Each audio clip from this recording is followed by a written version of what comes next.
Hello guys, তোমরা সবাই কেমন আছো? আশা করি তোমরা সবাই খুব ভালো আছো। তো চলো আজ বিকেলে আমরা ঘুরতে যাব। তো আমরা আজ কোথায় ঘুরতে যাচ্ছি তোমাদের সাথে সেটাই শেয়ার করব। তো তার আগে আমি ড্রেসটা চেঞ্জ করে নেব। ও সরি, আমি তো ইউটিউবার। তো আমি দেখো গাইস ম্যাজিক করে ড্রেসটা চেঞ্জ করে নিলাম। তো এবার আমি রেডি হয়ে নেব। তো রেডিও আমি ম্যাজিক করেই রেডি হব, মেকআপ করব, সব কিছু করব। তো দেখো আমি রেডি হয়ে গেছি। তো এখন আমার হাজব্যান্ড বাইক পার করছে আমরা ঘুরতে যাব বলে। তো এখন ওর কাছ থেকে আমি জেনে নেবো যে ও আমাকে কোথায় ঘুরতে নিয়ে যাচ্ছে। তোমরা সবাই শুনতেই পেলে যে ও আমাকে নদীতে ঘুরতে নিয়ে যাচ্ছে। তো আমি মাকে সবাইকে টাটা দিয়ে বেরিয়ে পড়লাম আমরা নদীর উদ্দেশ্যে। চলো তার আগে আমি তোমাদের কিছু জিনিস দেখাবো। তো এখন আমরা যাচ্ছি। যেতে যেতে তো আমাদের তো বোরফুলে বাড়ি। তো আমাদের বাড়ির সামনেই একটা খুব সুন্দর একটা প্যান্ডেল, হয়তো সবাই দেখতে আসবে। এই প্যান্ডেলটা এখনও কমপ্লিট হয়নি, বাট এটা কমপ্লিট হয়ে যাবে পুজোর আগে।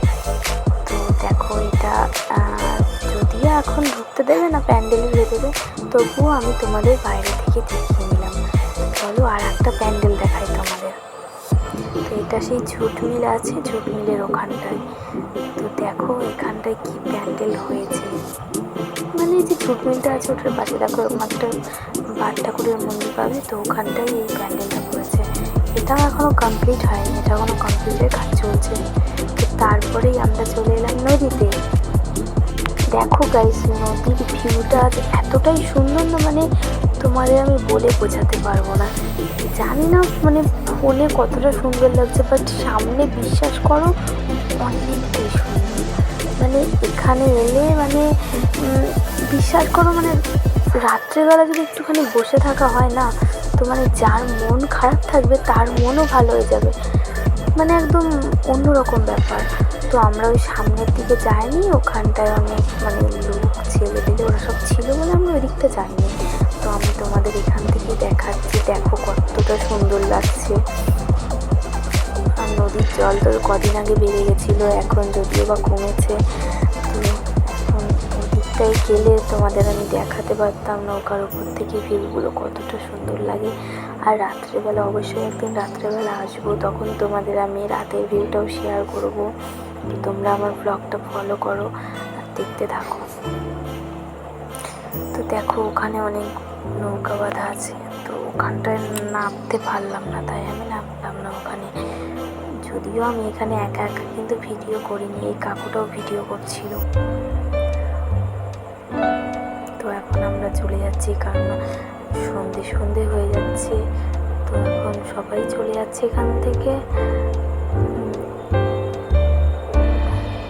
তো এখন আমি গাড়ি চালিয়ে ওকে নিয়ে যাব। তো দেখো এখন আমি গাড়িটা স্টার্ট করব।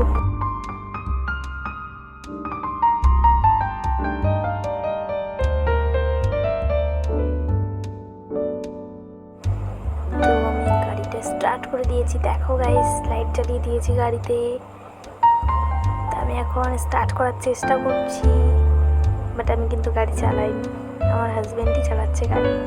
কারণ আমি তো পারি, বাট অল্প অল্প। ও পেছনে যদি বসে থাকে তাহলেই পারি, না হলে পারি না।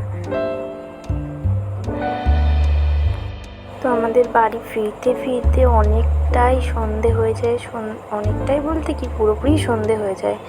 তো এখন আমরা আস্তে আস্তে করে যাচ্ছি, কারণ এই দিকটায় খুবই অন্ধকার থাকে। মানে এবার যখন ঘাট খোলা থাকে না তখন আর কি লোকজন থাকে, বাট এখন অতটাও লোকজন নেই। তো এখন আমরা যাচ্ছি। তো অনেকটাই আমি রাস্তা ওইগুলো সব কেটে দিয়েছি গাইস, না হলে অনেকটাই বড় হয়ে যাচ্ছিল। তো দেখো আমার গরুটা গাড়ি চালাচ্ছে আর আমি পেছনে বসে আছি।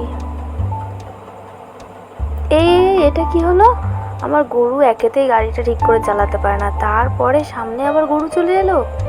যা এবার কি হবে, আমরা কি করে পার করবো এটা? এটাই আমার গরুর মাথায় চিন্তা ভাবনা চলছিল যে আমি কি করে পেরোবো। যাই হোক গরুগুলোকে পার করে এবার হচ্ছে এই মা আবার ভেড়ার সামনে, এবার কি করে হবে? এই রে কি ব্যাপার, তোরা পেছনে কি করছিস? সামনে সামনে। টাটা টাটা টাটা ভেটুরাম। টাটা গাইস, আমাদের ভিডিওটা কেমন লাগলো কমেন্ট করে জানাও, অ্যান্ড শেয়ার করো, সাবস্ক্রাইব করো, আর ফেসবুক থেকে দেখে থাকলে পেজটা ফলো করো, আর কমেন্ট করো এরপরে কী ব্লগ দেখতে চাও।